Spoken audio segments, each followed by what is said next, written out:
Hello guys! For this video, magluto ako ng cassava cake.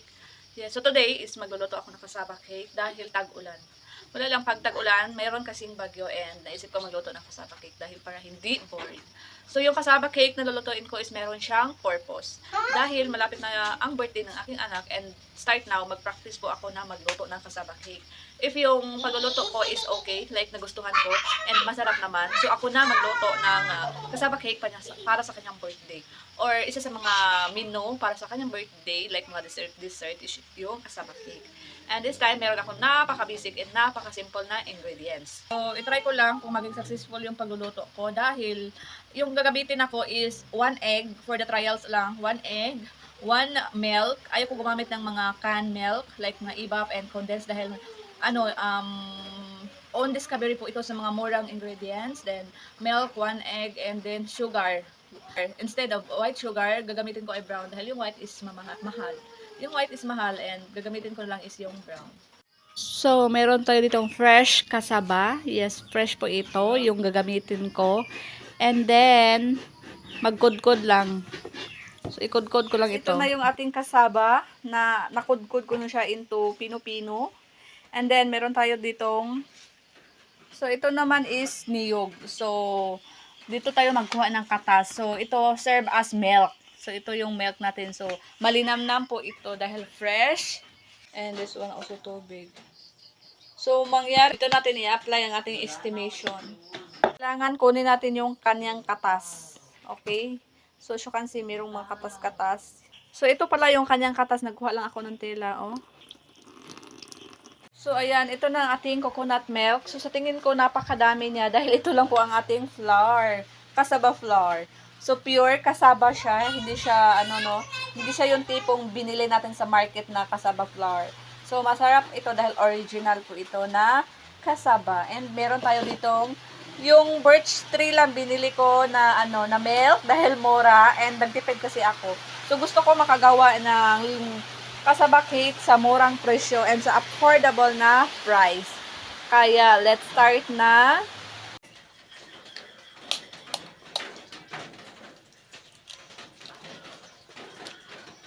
So, ito na yung ating fresh milk or ito na yung ating fresh coconut milk. So, I think napakadami niya dahil ito lang po yung flour natin. And then, instead of white sugar, yung gagamitin ko is brown sugar dahil, alam mo na mura. Mas mura yung brown sugar dahil po trials lang po ito and then, let's see kung maging successful and meron tayong 1 egg. So, kaya i-ano ko ng egg.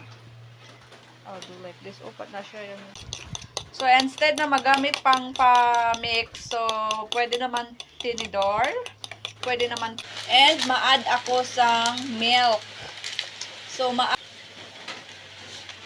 and then,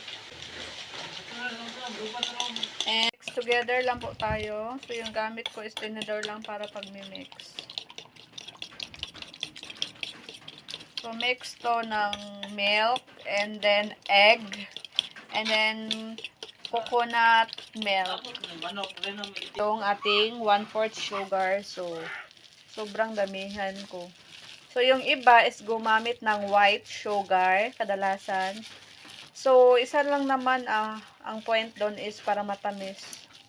So, ako naman, pag tamis ang pinag-usapan, gagamit ako ng brown sugar. Napakatamis nito, as you can see. Yung sugar natin. So, yung ating milk, nagbabubbles. Ayan, oh.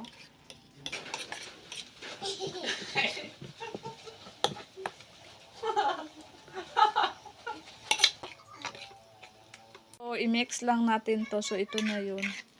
Actually, yung coconut milk niya is puro lang estimate. So, I think, to? Kumbaga, kailangan ko pa siya guro ng coconut milk. Meron pa naman dyan. Sa pag-caramelize ng sugar pala is yung gagamitin ko din is yung brown sugar. Mostly, yung mga videos na pinanood ko is white sugar. Dahil po affordable lang yung ating menu, yung ating mga ingredients. So, yung gagamitin ko is brown sugar. So, ito yung binili ko sa store. Dispensable siya, manipis, and napakamahal. My goodness. Hindi siya worth it. And then, ito, dalawa yung binili ko dahil nga sa cooking na ito. So ayan, maglagay na tayo ng sugar para sa ating caramelized sugar. So wait lang tayo ha na makaramelize po ito. So hindi pa yan nag-caramelize. Na guys, naglagay na ako ng caramelize sa ilalim. So ayan na guys, so tingnan niyo. So natin. Ayan. Buksan natin. Alay. Hindi ko alam kung luto na ba pero wala. Let's continue to boil.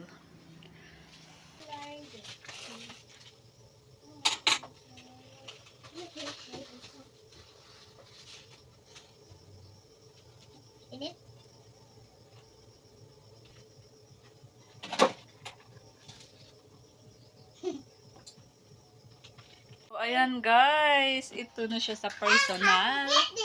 So, homemade cassava cake. Homemade. Guys na tayo. Dahil mainit-init pa. Wow! My goodness! Napakakilig naman ito.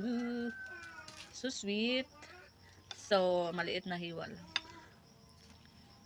Wow! Wow. Wait lang, wait lang. Wow! May tao sabi? Wait lang.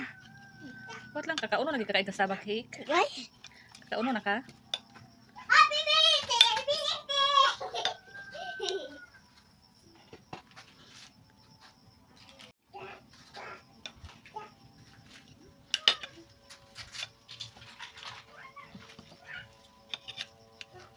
Dara na ako, pwede na kakakaon.